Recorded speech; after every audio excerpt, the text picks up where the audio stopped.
Good morning everybody. I hope आप सभी अच्छे होंगे। आज की क्लास में हम cost sheet and statement of cost के बारे में डिस्कशन करेंगे। Let's start guys. Cost sheet and statement of cost. Cost sheet को स्टेटमेंट ऑफ कॉस्ट भी कहा जाता है।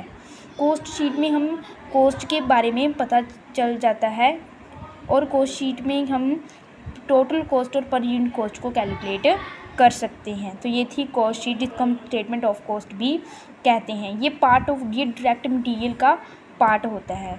तो ये कॉलम फॉर्म में होती है, आपने देख ही ली है। इसमें था particulars, total cost and per unit cost. First इसमें आते हैं opening stock of raw material. Opening stock में हम क्या क्या ऐड करते हैं? Add purchase of raw material and add carriage freight inward and add other expenses on purchase like insurance and less इसमें करते हैं closing stock of raw material, cost of material consumed. तो ये हमारा निकला है ना कि opening stock of raw material and closing stock of raw material. उसके बाद हम कहते हैं कॉस्ट ऑफ मटेरियल कंज्यूम्ड। तो इसमें क्या होता है, इसमें हम ऐड करते हैं add direct labour and direct expenses. तुम्हारी प्राइम कॉस्ट निकल आती है।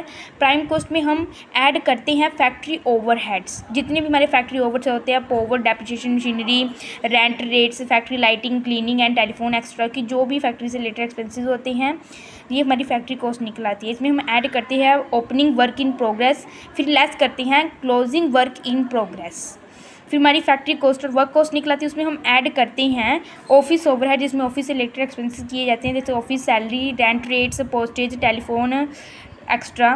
तो हमारी ऑफिस कॉस्ट निकल आती है। उसके बाद हम ऐड करते हैं opening stock of finish goods, फिर लेस करते हैं closing stock of finish goods निकलाती है। फिर हमारी क्या निकलती है? Cost of goods sold. ठीक है, कॉस्ट ऑफ गुड्स सोल्ड निकला। इसमें हम ऐड करते हैं सेलिंग एंड डिस्ट्रीब्यूशन ओवरहेड, जैसे travelling expenses, trade discount, cash discount, free gift या बैड डेट्स। फिर हमारी कॉस्ट ऑफ सेल निकलाती है। कॉस्ट ऑफ सेल निकलाने के बाद हम ऐड करते हैं प्रॉफिट, जो हमारी सेल्स निकलाती है। ये था आज का topic, statement of cost sheet, जहाँ कॉस्ट शीट को हम स्टेटमेंट ऑफ कॉस्ट शीट भी कहते हैं। ये मैं आपको अच्छे से एक बार दिखा देती हूँ, आप अच्छे से इसको कर लेना।